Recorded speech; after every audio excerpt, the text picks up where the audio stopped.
Bismillahirrahmanirrahim. Assalamualaikum warahmatullahi wabarakatuh.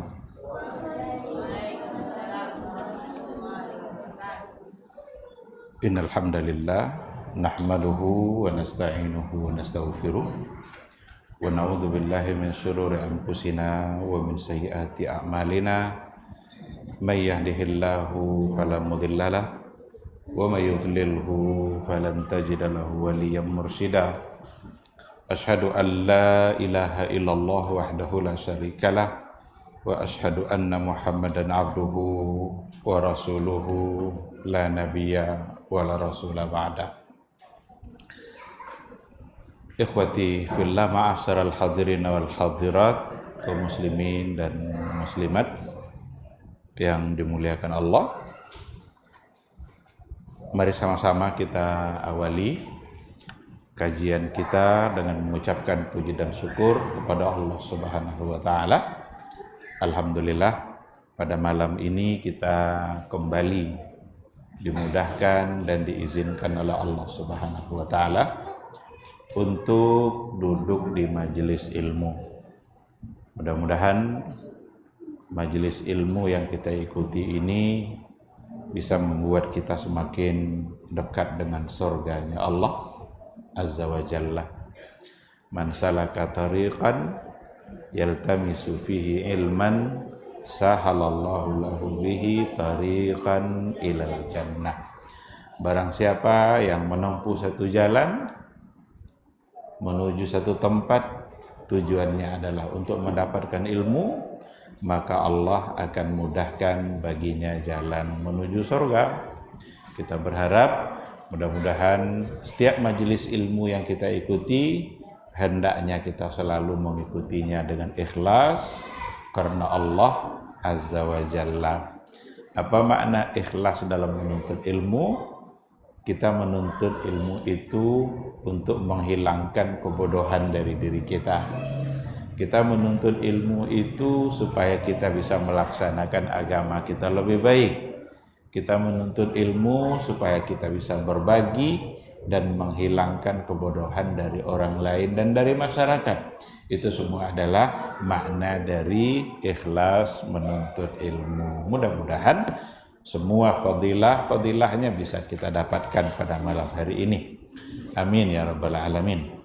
Sama-sama kita juga harus bersalawat dan salam untuk Rasul kita yang mulia Nabi Muhammad sallallahu alaihi wasallam. Allahumma salli ala Muhammad wa ala ali Muhammad. Mudah-mudahan hanya dia yang kita tauladani. Mudah-mudahan kita selalu berupaya untuk mendalami hukum dan sunnah-sunnahnya, untuk kemudian kita laksanakan dalam kehidupan kita sehari-hari. Mudah-mudahan itu bisa menjadi bukti nyata cinta kita kepada beliau. Dan cinta kepada Nabi itu adalah cinta yang menyelamatkan, cinta yang membuat kita bisa berbahagia di mahsyar dengan mendapatkan syafaat dan pertolongan dari beliau. Mudah-mudahan syafaat itu insyaallah bisa kita dapatkan nantinya. Yauma la yanfa'u malun wala banun illa man atallaha biqalbin salim. Ikhwati fillah, ma'asyaral hadirin wal hadirat rahimanillahu wa iyyakum. Kembali kita kepada kajian metode dalam memahami hadis. Metode dalam memahami hadis-hadis Rasulullah sallallahu alaihi wasallam. Untuk malam hari ini kita masuk pada metode bagaimana kita memahami hadis Rasul, mengaitkannya dengan dimensi waktu dan tempat. Waktu bisa berpengaruh, masa nanti bisa berpengaruh kepada pemahaman sebuah hadis. Ada hal-hal yang dibolehkan pada masa tertentu atau dilarang justru pada masa itu, tapi pada akhirnya nanti dia menjadi dibolehkan. Berarti itu namanya, itu yang dimaksud dengan pengaruh waktu dan tempat di dalam memahami hadis Nabi. Nabi itu ketika mengucapkan sebuah hadis tidak mustahil sebahagian dari apa yang dia ucapkan itu dipengaruhi oleh keadaan, dipengaruhi oleh tempat di mana dia berada. Nanti akan kita lihat. Kalau seandainya kita tidak bawa waktu dan tempat tadi, jangan-jangan kita salah di dalam memahami sebuah hadis. Ini yang akan kita coba bahas pada malam hari ini. Umpamanya begini, dulu di awal-awal keislaman Nabi melarang untuk melakukan ziarah kubur. Di awal-awal dulu belum dibolehkan oleh Nabi. Kenapa demikian? Karena semangat jahiliyah mereka masih kuat, karena baru masuk Islam. Dan orang-orang dahulu suka kalau sampai di kuburan itu, apalagi orang yang sangat dia cintai, nanti dia meratap, menangis menjadi-jadi, memukul-mukul badan, merobek-robek baju, karena kebiasaan jahiliyah dulu seperti itu. Maka datanglah hadis naha Rasulullah sallallahu alaihi wasallam anin niyahah. Rasul melarang untuk melakukan niyahah. Apa itu niyahah? Niyahah itu meratap. Kalau ada orang yang meninggal, dia tidak sekadar bersedih, tetapi bersedih berlebihan, sehingga sikapnya tidak lagi sikap yang wajar, yang seharusnya. Nah, di awal-awal Rasul melarang untuk melakukan ziarah kubur itu. Tapi pada akhirnya ziarah kubur itu dibolehkan. Maka ada hadis Nabi, kuntu nahaitukum an ziyaratil kuburi ala fazuruha. Dulu kata Rasul, aku larang kalian untuk ziarah kubur. Dulu di awal. Berarti pelarangan hanya ada di masa-masa awal. Ala fazuruha. Tapi sekarang kata Rasul, ziarahlah. Diperintahkanlah oleh Nabi. Bahkan ada perintah secara langsung, hendaklah kalian ziarah kubur. Ziarahlah kalian kepada kubur-kubur itu, fa innaha tudzakkirukumul maut. Karena dengan berziarah itu bisa mengingatkan kalian kepada kematian, wa tudzakkirukumul akhirah. Bisa mengingatkan kalian kepada akhirat.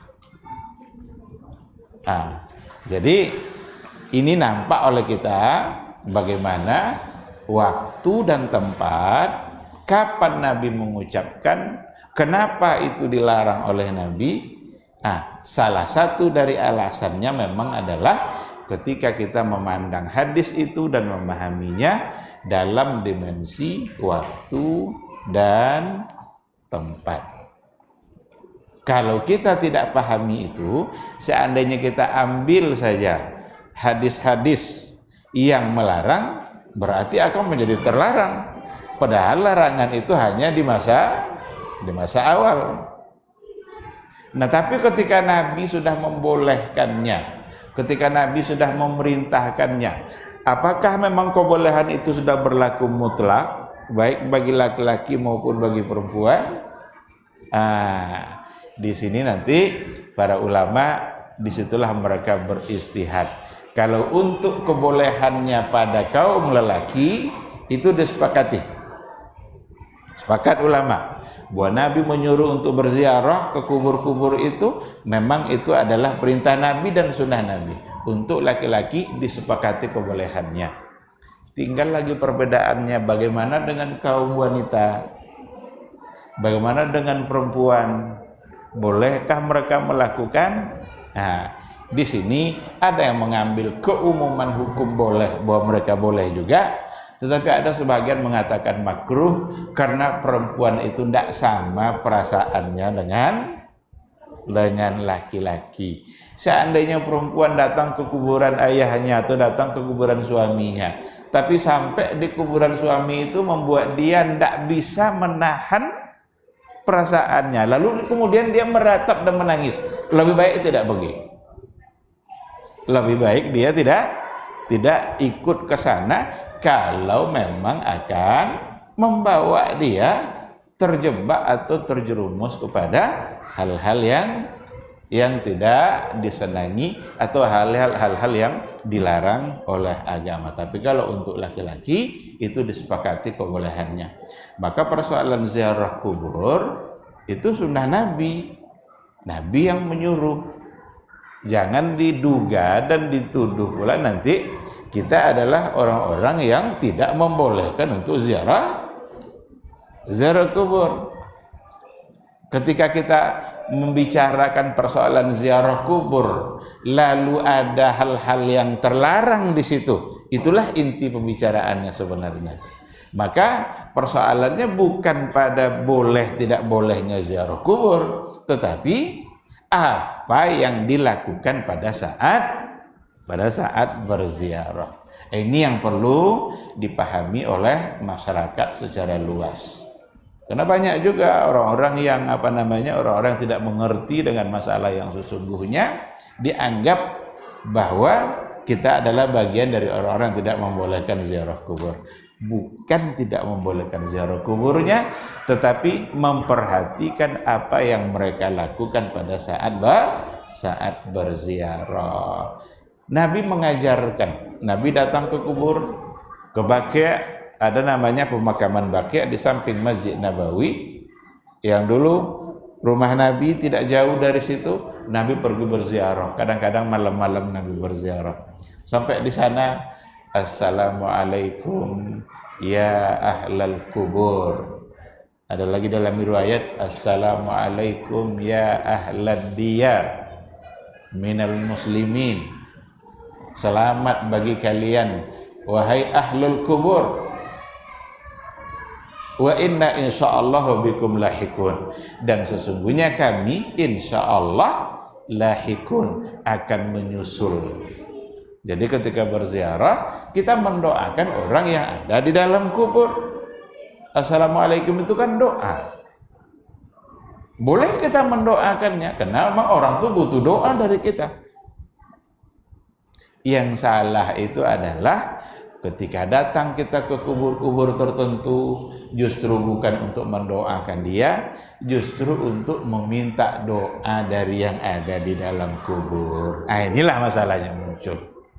Masa yang hidup pula minta doa dari yang sudah mati. Padahal dia yang ada di dalam kubur, dia membutuhkan doa-doa dari kita yang hidup.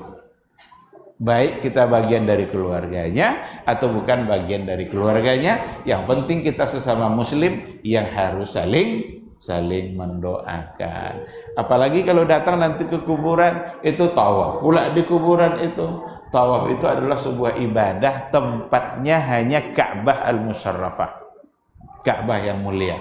Kita tidak boleh tawaf dalam artian ibadah selain daripada di Ka'bah itu yang ada di Masjidil Haram. Tapi kalau seandainya di kuburan-kuburan yang dianggap keramat, orang yang di dalamnya dianggap orang-orang yang soleh, lalu kita beribadah, bertawaf pula di sampingnya, inilah yang menjadi sorotan dalam kajian-kajian ulama salaf, ulama ahlus sunnah. Mereka ingin mengatakan bahwa jangan lakukan hal-hal yang seperti itu, karena itu adalah perbuatan yang menyimpang. Nah, oleh karena itu, terkait dengan ziarah kubur, sungguh itu adalah perintah dari Rasul kita yang mulia, karena mengingatkan kepada kematian dan mengingatkan kita kepada akhirat. Meskipun dulu di awal itu adalah sesuatu yang dilarang. Tidak boleh oleh Nabi di awal-awal keislaman, karena khawatir itu akan berpengaruh kepada kejiwaan dan perasaan mereka yang baru saja masuk Islam. Jangan-jangan nanti dikalahkan oleh perasaan-perasaan jahiliyah yang masih tersisa. Nah, ini contoh bahwa sesungguhnya waktu dan tempat itu memang harus jadi perhatian ketika kita memahami sebuah hadis. Ada larangan, kapan Nabi itu melarang? Apakah larangannya berlaku umum atau tidak? Tapi perlu dipahami nanti, tidak semua hadis yang perlu dibawa kepada ketentuan zaman zaman dan waktu. Jangan salah paham. Karena ada pula orang yang sembarangan dalam menempatkan dimensi waktu dan tempat seolah-olah oh ini kan untuk orang Arab, ini kan untuk orang Arab. Padahal tidak perlu untuk semua umat Islam. Bahkan ada di antara orang-orang liberal yang ingin mengatakan bahwa jilbab itu hanyalah untuk orang Arab. Dikiranya hanya untuk mereka saja. Padahal bukan. Nah, oleh karena itu perlu diketahui baik-baik ada alasan-alasan pasti untuk menilai sebuah hadis dari sisi dimensi waktu dan dimensi tempat. Saya berikan contoh lain, umpamanya ada sebuah riwayat yang datang dari Rasulullah SAW dan hadisnya adalah hadis yang sahih, larangan untuk tidak qadha hajat menghadap kiblat dan tidak pula membelakangi. Jadi iza dakhala ahadukumul khala, apabila seseorang masuk ke tempat qadha hajat, tentu dia ingin buang air, fala tastaqbilul qiblah, janganlah menghadap kiblat, wala tastadbiruha, dan jangan pula membelakanginya. Jangan menghadap, jangan membelakangi. Berarti kalau menghadap arahnya ke sana. Kalau kita buang air kecil, jangan menghadap kiblat, jangan membelakangi. Itu hadis. Itu untuk penghormatan kita terhadap kiblat sholat kita.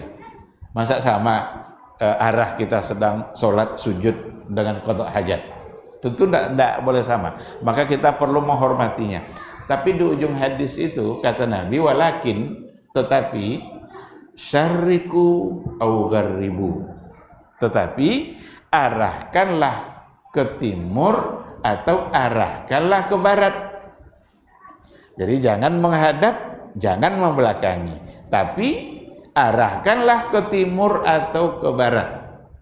Ini hadis ini sangat penting untuk kita pahami melalui dimensi tempat. Di mana Nabi mengucapkan itu? Jangan-jangan hadis ini tidak berlaku untuk kita, kan? Tapi arahkanlah ke timur atau ke barat. Awak kiblat awak ke mana? Ke barat. Padahal Nabi bilang tadi, jangan menghadap, jangan membelakangi, tapi ke timur atau ke barat. Maka kata para ulama seperti Imam Syaukani umpamanya, bahwa hadis ini hanya berlaku untuk mereka yang tinggal di satu wilayah di mana kiblat mereka tidak ke barat dan tidak ke timur. Nah, di Arab lah contohnya, orang Madinah lah contohnya. Nabi mengucapkan itu ketika dia di Madinah, dan Madinah kiblatnya tidak ke barat dan tidak ke timur, baru pas dia. Nah, ini yang dimaksud dengan dimensi makan, dimensi tempat di mana Nabi mengucapkan sebuah hukum. Kalau tidak dibawa nanti dimensi tadi itu, kalau kita berlakukan semua tempat pada hadis tadi, jangan-jangan bagian pertama bertentangan dengan bagian terakhir.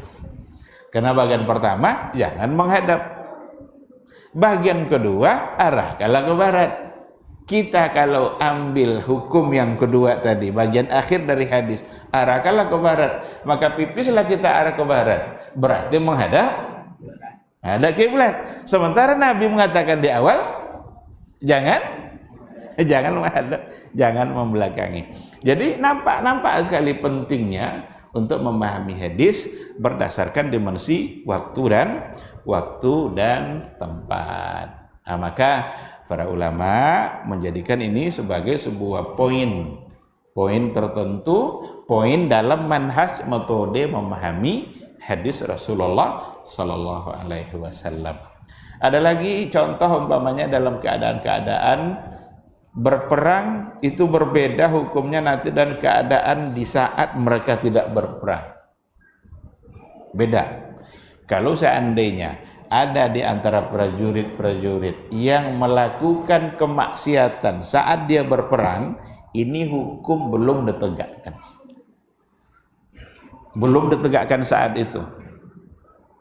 Umpamanya ada mereka yang berzina, atau ada mereka yang mabuk-mabukan. Mabuk-mabukan itu hukumannya berdasarkan kepada hadis Nabi itu 40 kali cambuk. Kalau perzinaan itu 100 kali. Kalau menuduh orang berbuat zina itu 80 cambuk. Nah, sekarang adalah di antara mereka yang terjebak kepada satu kesalahan, umpamanya mabuk-mabukan saat berperang, maka pada saat itu hukum ini belum ditegakkan. Kenapa demikian? Kalau hukum ditegakkan saat itu, jangan-jangan yang melakukan kesalahan tidak siap untuk menerima hukuman itu, jangan-jangan dia murtad dan dia lari ke pihak musuh. Kalau dia sudah berada di pihak musuh, maka bisa-bisa dia akan membocorkan semua rahasia-rahasia dan strategi yang sudah diatur. Maka biarkan dulu. Bukan karena dia tidak bersalah, bukan karena perbuatannya boleh-boleh saja, enggak. Perbuatannya tetap terlarang, cuma karena keadaan saat itu belum tepat untuk dilaksanakan. Oleh karena itu muncullah sebuah hadis Nabi, idra'u al-hududa bisyubuhat. Idra'ul hududa bisyubuhat. Hindari dulu penerapan hukum pidana itu bisyubuhat, dikarenakan adanya syubhat. Itu namanya tadi syubhat itu. Syubhat keadaan, syubhat kepribadian seseorang. Ada dulu seorang perempuan yang datang menemui Rasulullah, ya Rasulullah, tolong cambuk saya. Tolong tegakkan hukum pada saya. Kenapa? Kata Nabi. Ini kehamilan ini karena perbuatan perzinaan, itu perbuatan dosa saya. Dan saya ingin bersih dari dosa itu. Tolong tegakkan hukum. Nabi bilang, ini orang ini datang benar-benar ingin mengharapkan taubat dan kesucian dirinya. Tapi Nabi tidak langsung menegakkan hukumnya. Apa kata Rasul? Tunggulah dulu sampai lahirnya. Tunggu dulu sampai melahirkan. Ternyata setelah dia melahirkan, dia datang lagi, dia bawa bayi itu. Ya Rasulullah, ini bayi sudah saya lahirkan, tolong tegakkan hukum itu kepada saya. Apa kata Nabi? Tunggulah dulu sampai selesai menyusu. Susuilah dia dulu sampai 2 tahun. Menyusui kan 2 tahun tuh. Ditaatinya memang, disusuinya. Lah 2 tahun datang lagi menemui Nabi. Nampak enggak kejujuran taubat yang datang dari dia? Nampak sekali, kan bisa lagi sediakan. Orang kini lah joleh bersalah, ingin enggak dianggap tidak bersalah. Ini enggak, Nabi justru membiarkan dia pergi. Tunggu dulu sampai melahirkan, sampai menyusui. Selesai dia menyusui, datang lagi kepada Nabi. Ya Rasulullah, tugas menyusui saya sudah selesai. Tolong tegakkan hukum itu kepada saya. Benar-benar taubat yang jujur dan ikhlas untuk mengharapkan keampunan dari Allah Subhanahu wa taala. Ketika itulah dia dirajam. Rajam itu dilempar pakai batu pecah sampai dia mati. Ditimbun badannya separuh, yang nampak hanya bagian kepala saja. Siapa yang lewat situ umpan dia batu. Itu rajam. Adalah di antara sahabat yang ikut melemparnya, lalu darahnya memancar dan sampai ke baju dia. Dimaki-makinya perempuan tadi itu. Ini pendosa, ini darahnya sampai belak ke baju saya. Dengar sama Nabi. Apa kata Rasul? Jangan kamu ucapkan kata itu. Jangan kamu maki-maki dia. Sungguh taubat yang dia lakukan itu mengalahkan taubat 60 ahlul Madinah. Kan benar-benar kejujuran tuh kan? Ladi baik kebebasan namanya apa ilah dalunya. Kok ndak datang, ndak tanya ada Nabi lalu. Ndak selesai tugasnya justru datang, dan ndak pula sekali. Melahirkan, menyusui, selesai tugas itu semua dia kerjakan dan dia datang menemui menemui Nabi. Nah, jadi hal-hal yang seperti ini dalam memahami riwayat berarti memang dikaitkan dengan keadaan tertentu sehingga ada nanti penerapan hukum yang bisa dipahami dengan cara seperti itu. Tapi sekali lagi tidak boleh sembarangan dalam persoalan ini. Ada hal-hal yang dalam hadis Nabi tapi tidak masuk dalam ketentuan yang kita sebutkan tadi itu. Tidak semua persoalan agama yang nanti bisa dibaca dengan cara memandang pengaruh waktu dan tempat. Apa contoh yang tidak bisa? Umpama persoalan-persoalan yang berhubungan dengan usulus syariah, usuluddin, dengan persoalan akidah, tauhid, syirik itu haram. Ini tidak pakai waktu dan tempat nih dah. Ada tempat sana syirik boleh, tempat sini syirik tidak boleh. Itu tidak ada tuh. Karena ini adalah bagian dari usuluddin. Ini pondasi agama, ini akidah. La ilaha illallah sampai hari kiamat akan la ilaha illallah. Mulai dari nabi pertama sampai nabi terakhir dan untuk manusia sampai akhir zaman nanti tetap la ilaha illallah. Tidak ada cerita dimensi waktu, dimensi tempat. Ada saat-saatnya nanti kita boleh untuk syirik. Bolehlah sekali-kali nanti menjelang lebaran kita berbuat syirik. Itu tidak ada. Tidak dimasuki oleh dimensi waktu dan tempat. Kenapa demikian? Karena ini adalah persoalan usuluddin. Ini persoalan akidah, persoalan dasar-dasar agama yang memang harus kokoh dan itu qat'i, baku, tidak mungkin untuk dirubah-rubah. Sekali dia mengucapkan la ilaha illallah, maka selamanya dia harus mempertahankannya.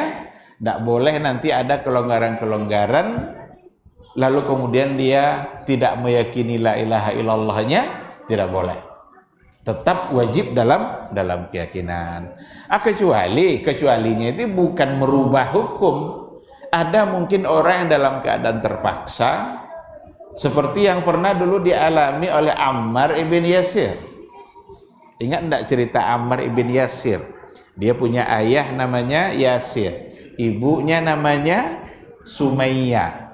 Sumayyah wafat sebagai syahidah, Yasir ayahnya wafat juga, dan Ammar yang tersisa. Satu keluarga itu tinggal Ammar yang tersisa. Ammar dipaksa untuk mengucapkan lafaz kufur, at-talaffuzu bil kufri. Secara lisan Ammar ketika itu memang mengucapkan lafaz kufur, tapi hanya lisannya saja, untuk supaya dia selamat dan dia bisa menyelesaikan prosesi penyelenggaraan ayah dan ibunya. Tapi dengan penyesalan yang luar biasa, dia menangis, lari-lari menemui Nabi. Ditemuinya Rasulullah, ya Rasulullah, saya terlanjur mengucapkan lafaz kufur dan hati saya sebenarnya tetap dalam keadaan beriman. Maka turunlah ayat, orang-orang yang kufur dengan seperti itu hanya ucapan lisan, illa man ukriha wa qalbuhu mutmainnum bil iman, kecuali orang-orang yang terpaksa sementara hatinya tetap dalam keadaan beriman. Nah, hal-hal yang seperti itu hanya sekedar pengecualian saja. Sekedar pengecualian, bukan berarti merubah la ilaha illallah untuk diri dia. Boleh untuk tidak la ilaha illallah, enggak. Dia tetap meyakininya, cuma lisannya yang mengucapkan lafaz kufur karena ingin menghindarkan sesuatu yang supaya tidak terjadi dalam kehidupan dia. Untuk hal yang seperti itu dapat dibenarkan, tapi itu sebagai sebuah pengecualian. Oke, jadi yang pertama yang tidak akan pernah bisa dimasuki oleh dimensi waktu dan tempat atau berubah karena waktu dan tempat, itu persoalan usuluddin. Yang kedua, persoalan usulul ibadah. Usulul ibadah, dasar-dasar atau pokok-pokok dalam ibadah. Sholat yang 5 waktu wajib itu selamanya akan wajib. Tidak boleh ada saatnya nanti bagi orang tertentu subuh tidak wajib. Tidak ada. Yang sholat 5 waktu itu bagian dari usulul ibadah. Puasa Ramadan itu usulul ibadah, pokok-pokok dalam ibadah. Maka tidak mungkin bisa dirubah dimanapun dia berada. Dimanapun dia berada. Sekarang kita berikan contoh umpama Ramadan itu kan dari terbit fajar sampai terbenam matahari. Ramadan itu dimulai dari terbit fajar sampai terbenam matahari. Kalau ke awak tidak ada payah. Nyojo le bekok dokola terbit fajar. Bekok lah terbenam matahari. Tapi ada di antara negara, khususnya yang bagian wilayah kutub sana, dan negara kutub, itu kadang siang malam itu tidak menentu jam. Ada yang siang 30 jam. Bahkan yang paling ekstrim adalah ada di antara wilayah kutub itu 6 bulan siang, 6 bulan malam. 6 bulan siang, 6 bulan malam. Atau walaupun Jawa terbit fajar, bila terbit fajar? Bila lo terbit matahari? Kebetulan Ramadan kini doa malam 6 bulan. Apa pun cara fajar? Apakah bagi mereka puasa Ramadan wajib kalau Ramadan datang? Jawabannya iya.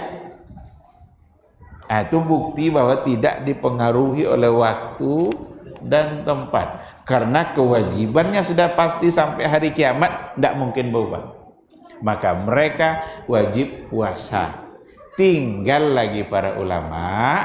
Apa jawab para ulama? Beristihad untuk menentukan bagaimana cara mereka mengatur waktu puasanya. Dibicarakanlah ini di dunia internasional, di muktamar dunia Islam oleh ulama-ulama Islam. Berkumpul umat Islam seluruh dunia di Mekah Al-Mukarramah untuk membicarakan ini. Kadang di Mekah, kadang di Jeddah, kadang di wilayah-wilayah lain. Pokoknya ada pertemuan tahunan mereka untuk membicarakan. Apa kata mereka? Kalau seandainya dalam 24 jam itu masih ada siang malam. Kalau 24 jam, 20 malam siang. 20 jam siang, 4 jam malam. Atau 21 siang, 3 jam malam. Dia tetap mengikuti, itulah waktu puasa dia. Calamu 21. Karena memang musim dingin, musim panas itu berbeda bekok jumlah waktu siang malam. Iya kan? Cuma ada yang ekstrim.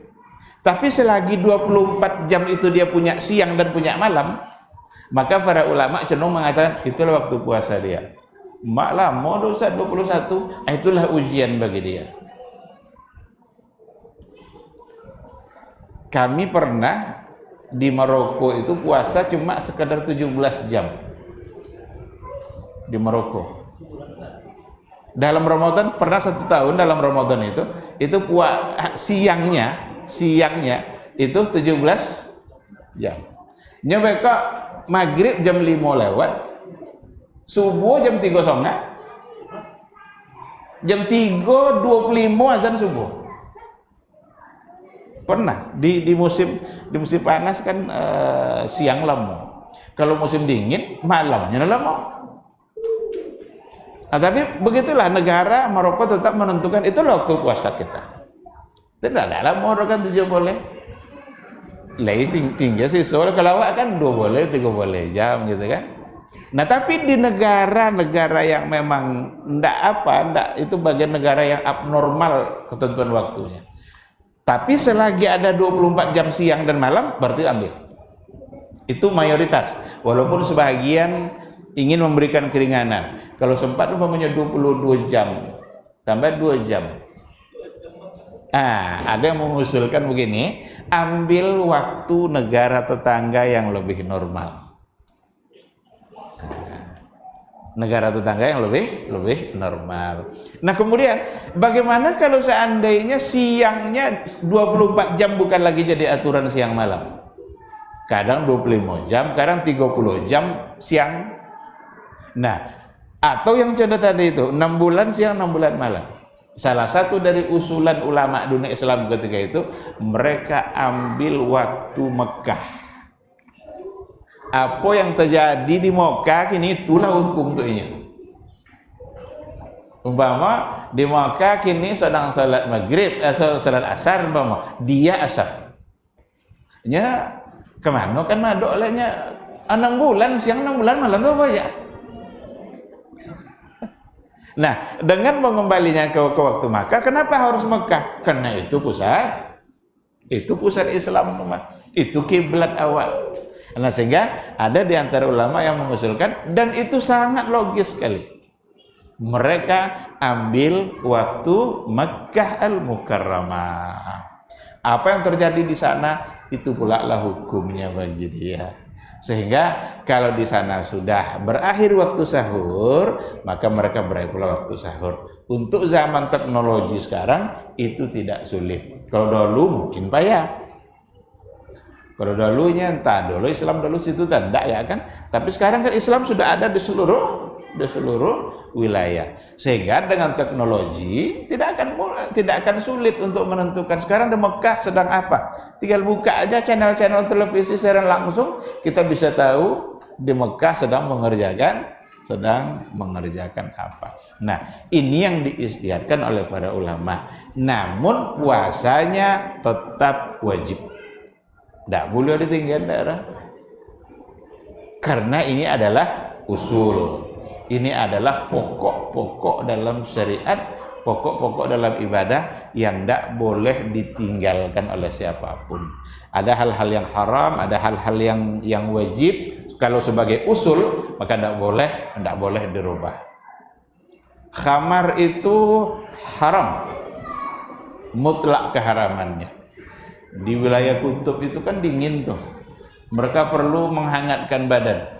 Apakah khamar menjadi halal? Boleh hangat-hangat kena badan? Nah, tetap menjadi terlarang karena dia bagian dari usul. Nah, jadi poin yang kedua yang tidak akan bisa dirubah-rubah oleh waktu dan tempat itu adalah usulul ibadah. Yang ketiga, yang tidak akan mungkin bisa dirubah adalah usulul muamalat. Dasar-dasar pokok-pokok dalam muamalah. Riba haram. Menipu, gharar saat berjual beli haram umpamanya. Itu adalah usul al-muamalah, dan juga tidak akan bisa berubah. Tidak boleh ada satu saat nanti riba, oh ternyata di wilayah ini riba boleh. Tidak.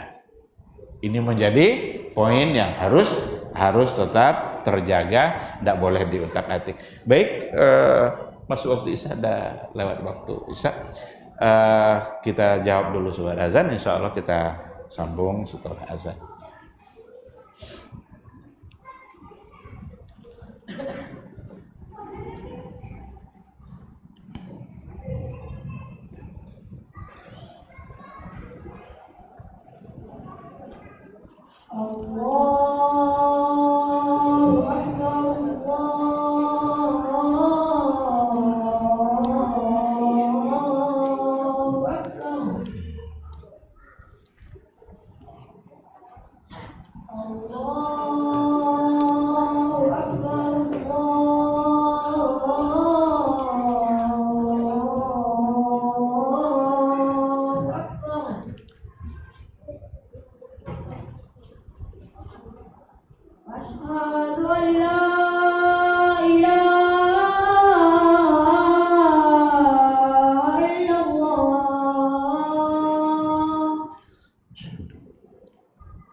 La ilaha illallah.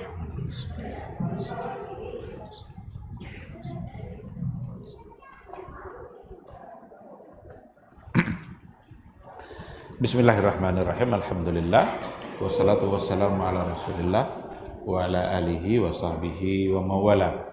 Ikhwati fillah, ma'asyiral hadirin wal hadirat rahimani Allahu wa iyyakum. Sebelum kita bertanya jawab, kalau ada nanti hal yang perlu ditanyakan, kita sambung sedikit materi kita. Tadi kita sudah sampaikan 3 poin pertama yang dimana ini ada di luar atau tidak masuk ke dalam kategori hal-hal yang dapat dirubah oleh waktu dan tempat. Ini sesuatu yang baku qat'i karena ini adalah dasar dan pokok. Yang ketiga tadi adalah usulu al-muamalah, seperti haramnya riba, halalnya jual beli. Jual beli itu hukum yang sebuah hukum yang datang langsung dari Allah. Wa ahallallahu al-bai'a wa harrama riba. Jual belilah, tapi jangan sampai ada riba. Maka ribanya menjadi sesuatu yang diharamkan. Atau haramnya khamar, yang selalu berlaku adil dalam hak dan kewajiban. Ini semua adalah menjadi sesuatu yang pokok. Yang keempat itu adalah mabadiul akhlak, dasar atau pokok-pokok yang berhubungan dengan akhlak dalam pergaulan, seperti jujur. Kejujuran itu adalah mabadiul akhlak. Tidak boleh nanti satu saat kita bolehlah tidak jujur. Tetapi pengecualian nanti bisa saja ada.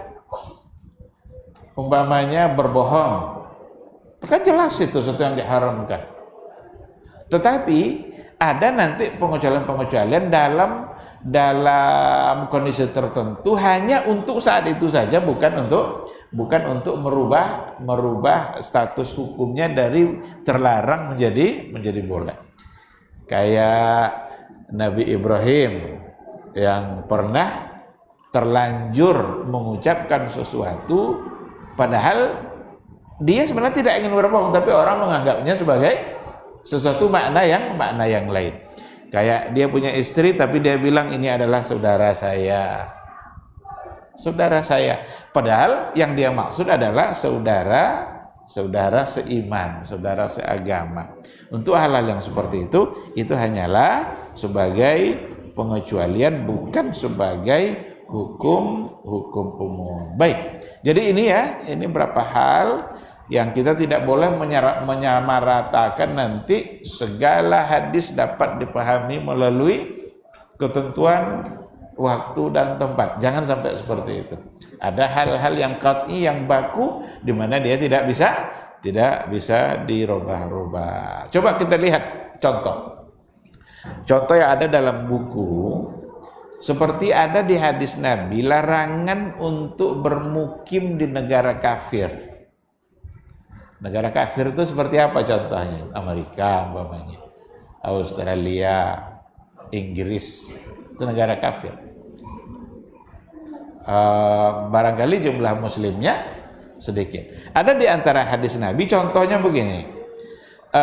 Qala Rasulullah sallallahu alaihi wasallam, ana bari'un min kulli muslimin yuqimu baina azhuril musyrikin. Ini hadis Nabi. Artinya adalah saya berlepas diri dari setiap muslim yang bermukim di tengah-tengah komunitas orang-orang musyrik. Ini sudah dipastikan kalau kita lihat kondisi masa dulu, mereka akan terintimidasi, tidak boleh mengerjakan agamanya, tidak boleh mengerjakan sholat, sulit untuk berjamaah dan lain sebagainya. Pasti akan terjadi intimidasi seperti itu kalau kita baca kondisi pada masa dahulu. Oleh karena itu ketika Nabi mengatakan ana bari'un, saya berlepas diri, berarti ini sesungguhnya adalah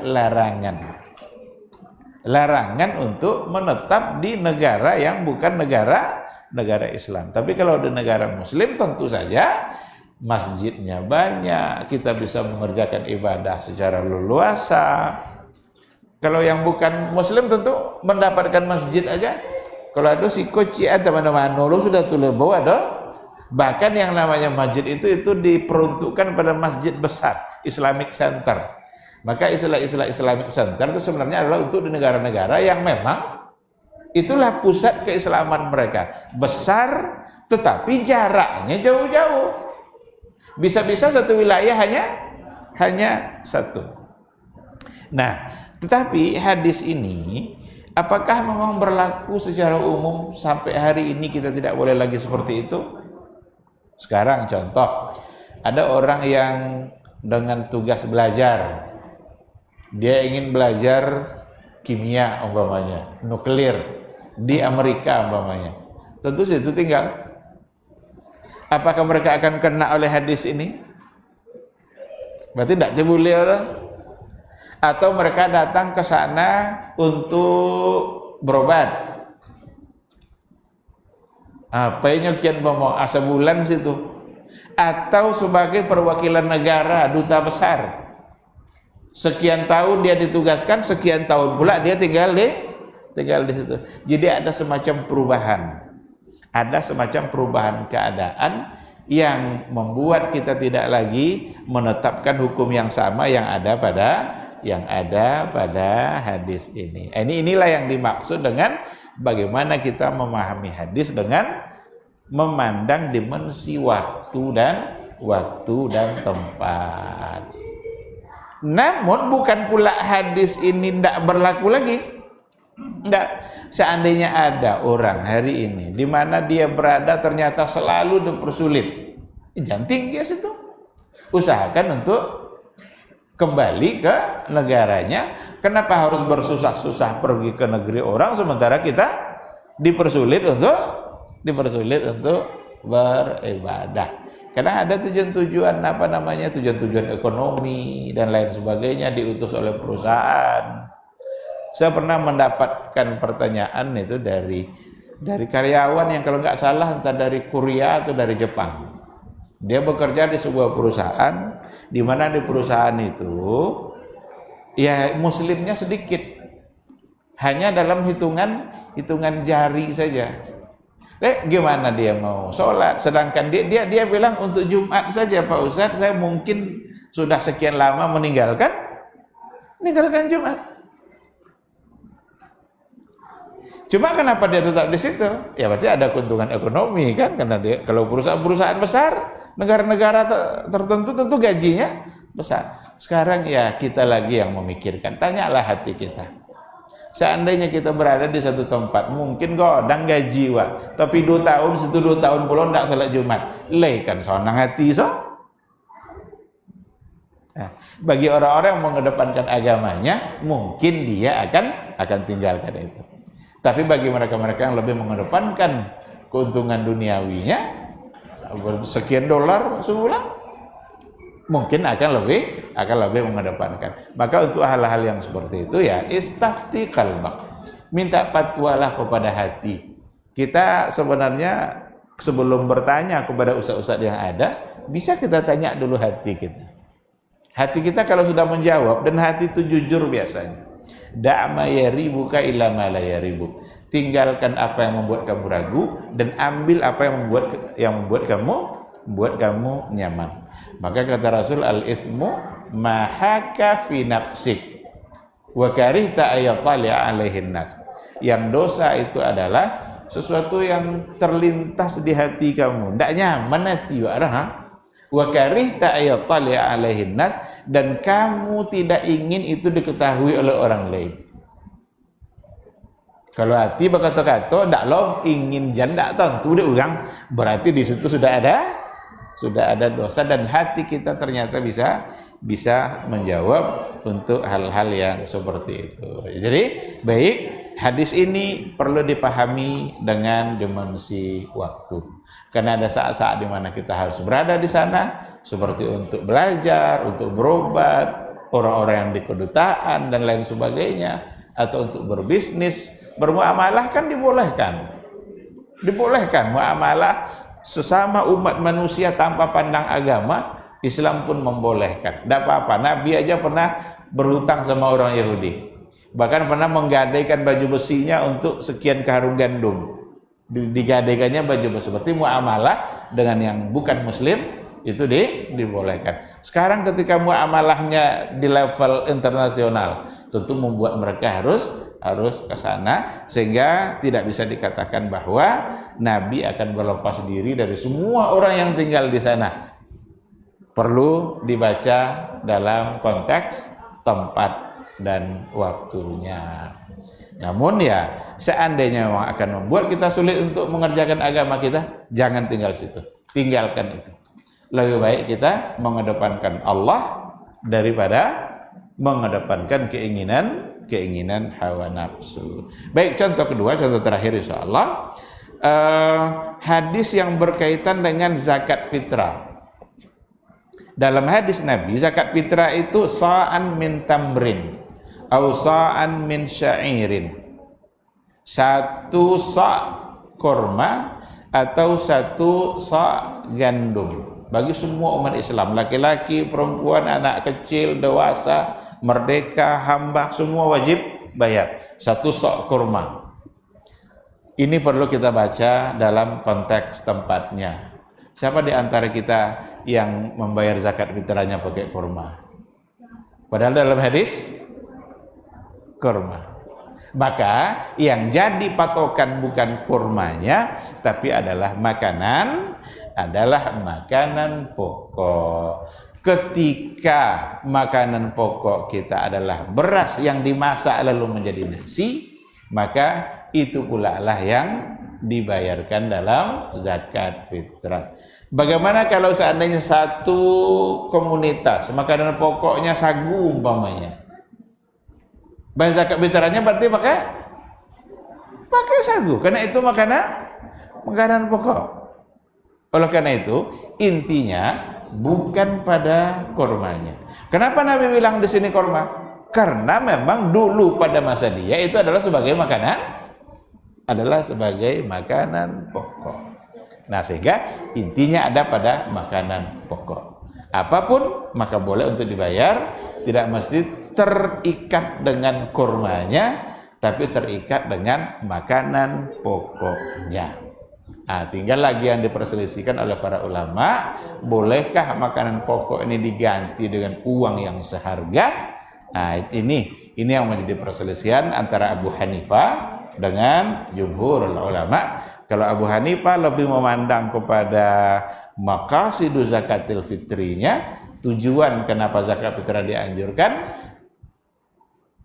tujuannya adalah untuk mengayakan orang fakir miskin di hari itu. Sehingga menurut beliau bisa dengan dalam bentuk makanan, bisa dengan harga seharga makanan pokok. Tapi oleh jumhurul ulama, Imam Syafi'i, Imam Malik, Imam Ahmad cenderung untuk mengatakan memang harus makanan pokok, karena itu yang ada pada nas. Terlepas dari perbedaan, masing-masing mereka punya hujah yang kuat dalam persoalan ini. Baik, ikhwati fillah, saya kira ini poinnya ya. Sebenarnya poin yang sekarang ini bersamaan atau sejalan dengan poin yang sesudahnya itu, bagaimana kita memahami hadis sejalan dengan maqasidul hadis. Maqasidul hadis membedakan antara sarana dengan tujuan. Sarana dengan tujuan.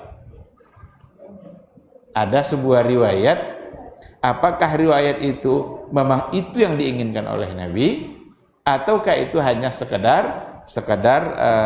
sarananya, sehingga sarananya bisa berkembang.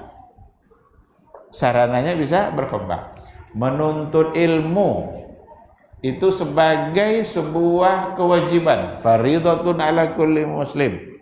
Sarananya bisa berkembang. Nabi menyuruh untuk bersiwak. Siwak itu membersihkan mulut dan mendapatkan ridha Allah. Dulu mereka bersiwaklah pakai kayu. Ada namanya sajaratu arak. Kayu yang ujungnya agak dilunakkan, kemudian dijadikan siwak. Apakah siwak dalam bentuk kayunya itu yang dituntut? Ataukah boleh yang lain, yang penting membuat mulut menjadi bersih. Ini bagaimana memahami hadis, membedakannya antara sarana dengan yang menjadi tujuan. Ada hadis juga di sini dikatakan al-a'immatu min Quraisy. Pemimpin itu mesti dari Quraisy. Mesti dari Quraisy, itu hadis Nabi. Dan hadisnya sahih. Maka khalifah-khalifah itu dari Quraisy.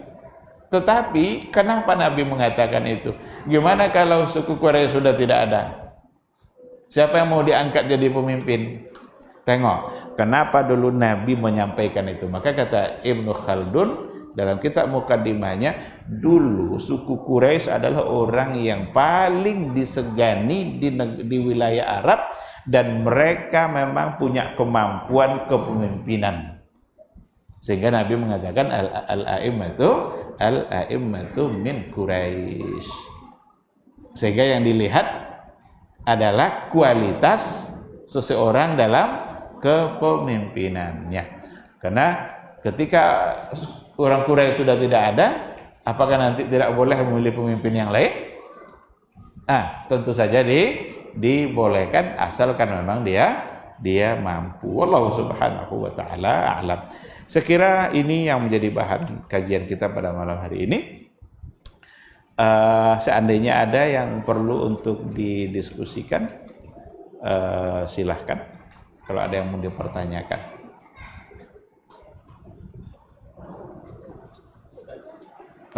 Silakan. Larangan buang hajat di dalam kamar mandi kalau sekiranya terlanjur Iya. Kalau sudah terlanjur, ada memang penjelasannya oleh para ulama. Larangan yang tadi itu la tastaqbilul qiblah wala tastadbiruha. Jangan menghadap dan jangan membelakangi. Itu yang paling utama ditujukan pada qada hajat di tempat yang lapang.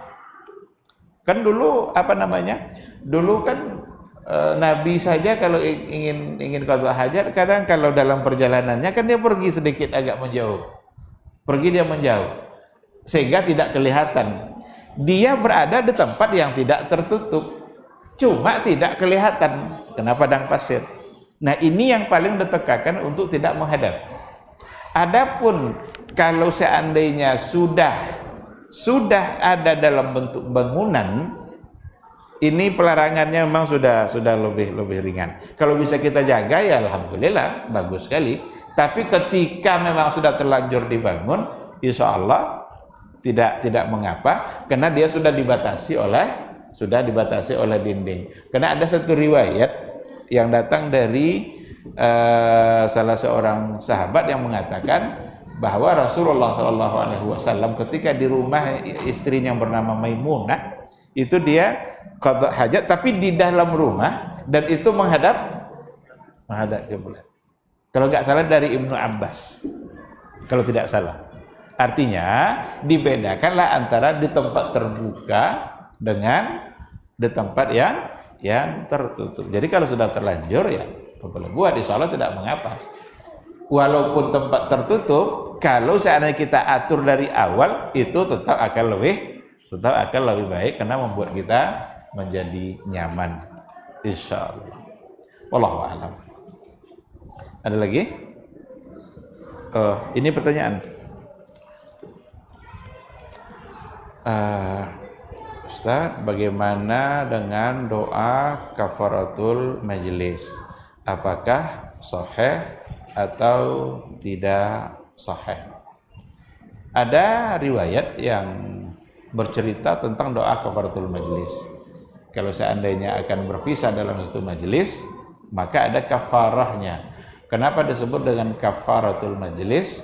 Karena doa itulah yang akan menebus berbagai macam kesalahan yang terjadi. Kadang salah ucap, kadang suara tinggi, kadang ikut ngabasito, ikut lama memotong. Tinggi lo so bagi kadang nak bonginya bagi dalam majelis. Nah, ketika dia berpisah, maka dibacalah kafaratul majlis, maka disebut dengan kafaratul majlis. Wallahu a'lam. Itu yang kita ketahui selama ini, dan dalam riwayat yang dapat yang dapat dipegang sahih. Tapi mungkin untuk kepastiannya mungkin perlu kita lihat lagi nanti bagaimana para ulama membicarakan atau menilai tentang hadis itu. Tapi yang jelas yang kita baca selama ini memang itu adalah sebuah riwayat yang bisa dipegang karena memang bisa menebus kesalahan-kesalahan kita yang berada di dalam majlis. Ya, apa bunyinya?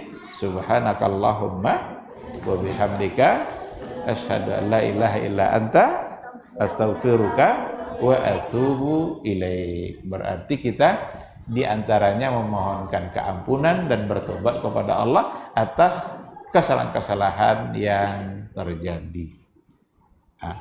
Tapi kalau seandainya kita terlanjur menghibah orang lain, itu bukan kafaratul majlisnya yang dibaca, tapi adalah Allahumma ghfir li walahu. Awak cito berdua kecil atau cito kan orang lain dan ternyata itu adalah ghibah, tentu berdosa. Maka tidak cukup dengan kalau kafaratul majlis berarti sesama yang ada di majlis. Tapi kalau untuk yang terlanjur menceritakan orang tadi, Allahumma ghfir li walahu. Ya Allah, ampuni saya dan ampuni pula dia yang tadi diceritakan. Jadi saya kira seperti itu. Wallahu subhanahu wa ta'ala. Ada lagi? Ya, fadhal.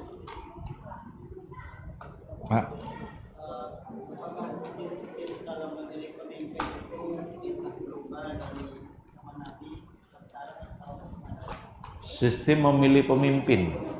Iya.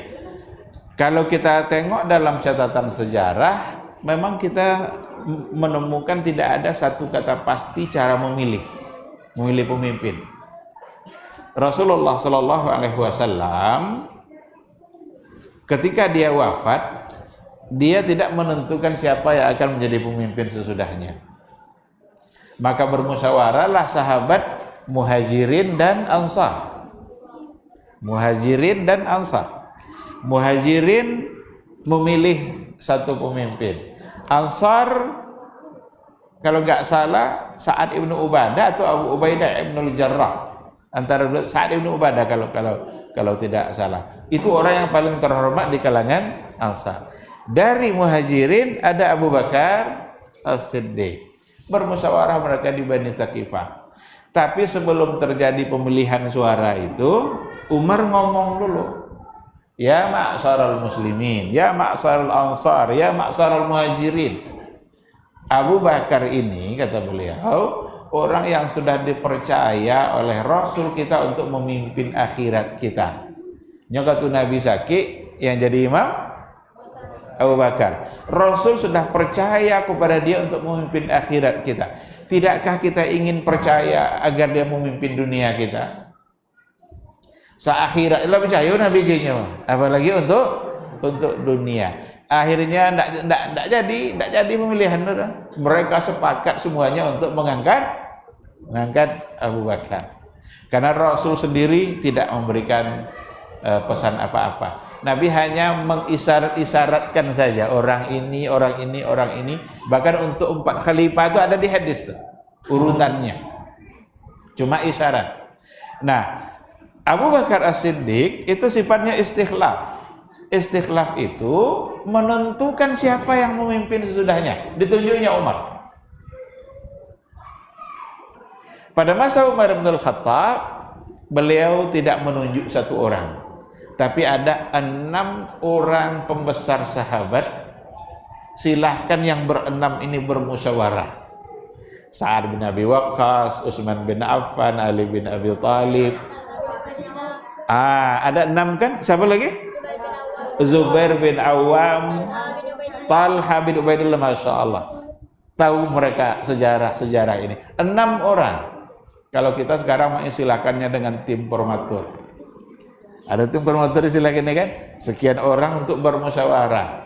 Sa'ad bin Abi Waqqas ketika itu keliling dia nemui masyarakat, menurut kalian siapa? Menurut kalian siapa? Dicarinya suara itu. Dan tidak dalam bentuk pemilihan memang. Dapatlah dua termulia antara Utsman dengan Ali. Tetapi Utsman adalah yang lebih dikedepankan. Utsman itu wafatnya juga terbunuh dan dia tidak sempat untuk menentukan siapa yang akan menjadi pemimpin. Umar itu terbunuh juga. Cuma ketika dia ditusuk di pagi itu masih ada tiga hari kalau nggak salah jarak, setelah itu baru dia wafat. Saat dia sakit inilah dia menentukan. Dia mencari orang untuk menentukan siapa yang akan memimpin. Setelah Utsman, karena kemarin ada dua termulia, satu Utsman satu Ali, kini Utsman tidak ada, tentu pindah kepada Ali. Oleh karena itu tidak ada cara baku memang kalau kita lihat catatan sejarah dalam menentukan siapa yang akan menjadi pemimpin.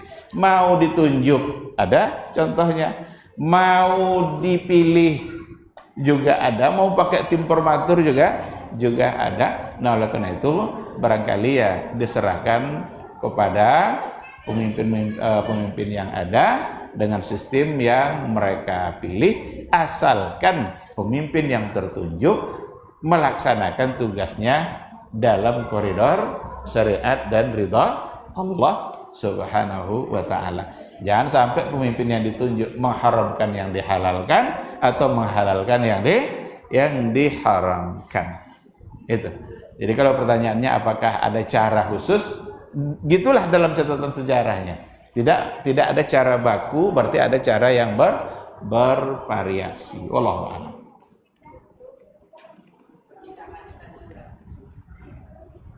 Seorang laki-laki duda dan seorang istri janda. Lalu menikah berdua, lalu anak dia berdua. Itu yang baik. Itu yang lebih baik. Si A laki-laki duda, punya anak perempuan. B perempuan janda, punya anak. Ini iko laki-laki tadi? Laki-laki. Berarti siko perempuan. Sekarang nikahlah A sama B. Ketika A duda B janda ini menikah, anaknya bukan mahram. Anaknya tidak mahram. Tak boleh dia buka-bukaan auratnya, tak boleh dia pegang-pegangan. Seandainya satu laki satu perempuan dan cocok pula untuk menikah, bagusnya dinikahkan. Jadi ya nikah berdua, nikah lo berdua. Jadi nyaman, nikmat di rumah tuh, tidak ada pelanggaran syariat. Karena kalau nanti dia sama bukan mahram, tentu tak boleh buka aurat. Tak bolehnya nanti goncengan nonda berdua. Karena anak berdua nyamanya tak bisa lah. Tidak membuat dia menjadi mahram. Jadi justru itulah yang baik. Kalau seandainya mau melakukan itu insya Allah pilihan yang terbaik. Tapi kalau tidak, berarti dia harus jaga ketentuan aurat dan batasan-batasan yang ada di dalam rumah tangga. Wallahu a'lam. Yang baiknya kan semua kan tentu di masing-masing bawa anak ada. Baiknya payahnya bawa dua bekerja, tinggi anak bawa dua di rumah. Sementara dia bukan mahram. Itu kesempatan besar oleh iblis untuk mengganggunya, menggodanya. Sedangkan tidak ada jalan, dibuka jalan di iblis kan. Apalagi ketika sudah terbuka peluang. Nah, oleh karena itu memang itu bisa menjadi pilihan yang terbaik. Wallahu a'lam. Baik, ikhwati fillah, kalau tidak ada lagi saya kira kita cukupkan sampai di sini. Mudah-mudahan apa yang kita bicarakan pada malam hari ini kita menambah ilmu kita terkait dengan bagaimana memahami hadis Nabi yang ternyata memang perlu kita membawa dimensi waktu dan tempat dalam memahami hadis Tapi yang perlu jadi catatan, tidak semua hadis yang diperlakukan seperti itu. Ada hal-hal yang sifatnya pokok, sifatnya asasi, persoalan akidah, usulul ibadah, itu tidak akan dapat berubah. Hukumnya dimanapun kita berada akan menjadi sama. Meskipun prakteknya akan diistiharkan oleh para ulama untuk kondisi-kondisi tertentu. Wallahu subhanahu wa ta'ala alam. Subhanakallahumma bihamdika asyhadu an la ilaha illa anta astaghfiruka wa atubu ilaik. Wassalamualaikum warahmatullahi wabarakatuh. Baba TV Sunnah, belajar agama